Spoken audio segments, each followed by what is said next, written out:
ایک نوجوان کا کہنا ہے کہ میں فرانس کے کسی شہر میں وضو کر رہا تھا کہ ایک شخص دور کھڑا ہو کے بڑے غور کے ساتھ مجھے دیکھتا رہا۔ جب میں نے وضو مکمل کر لیا وہ میرے پاس آیا اور مجھ سے کہنے لگا کہ تو کون ہے، تیرا کہاں سے تعلق ہے؟ تو میں نے کہا کہ میں پاکستانی ہوں، مسلمان ہوں۔ اس نے کہا کہ بتاؤ کہ پاکستان میں کتنے پاگل خانے ہیں؟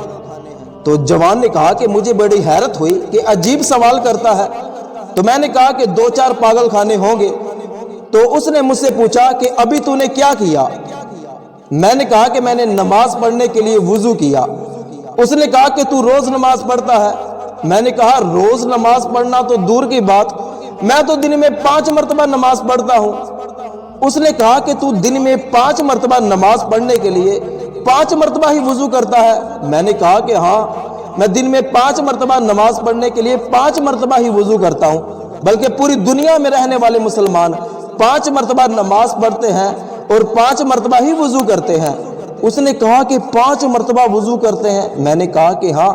اس نے کہا کہ حقیقت میں میں پاگلوں کا ڈاکٹر ہوں، میں ایک مینٹل ہاسپٹل کا سرجن ہوں، اور میرا مشغلہ یہ ہے کہ میں لوگوں کے پاگل ہونے کے اسباب کی تلاش کیا کرتا ہوں کہ لوگ کیوں پاگل ہو جاتے ہیں، کیا وجہ ہے کہ لوگ پاگل ہو جاتے ہیں۔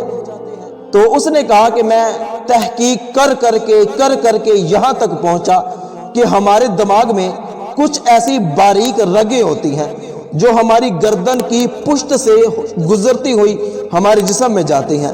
ہمارا دماغ ہمارے جسم کو کرنے کے لیے کوئی کام حکم دیتا ہے تو ان رگوں کے ذریعے ہمارے جسم تک پیغام پہنچتا ہے، جس کی وجہ سے ہمارا جسم کام میں آتا ہے۔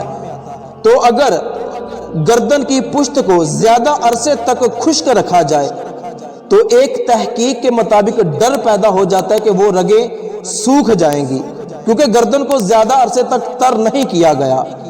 اور اس کا حل یہ ہے کہ روزانہ دن میں 4 سے 5 مرتبہ ہاتھوں کو گیلا کر کے اپنی گردن کی پشت پہ پھیر لیا جائے، تاکہ گردن میں دماغ سے آنے والی وہ جو رگیں ہیں وہ سوکھ نہ پائیں، کہیں خشک نہ ہو جائیں، اور اس کی وجہ سے کہیں دماغ کا اور جسم کا تعلق ختم نہ ہو جائے۔ تو میں نے ابھی دیکھا ہے کہ آپ نے وضو کیا اور اپنے ہاتھوں کی پشت کو تر کر کے اپنی گردن پہ پھیرا، تو 5 مرتبہ آپ دن میں ایسا کرتے ہیں۔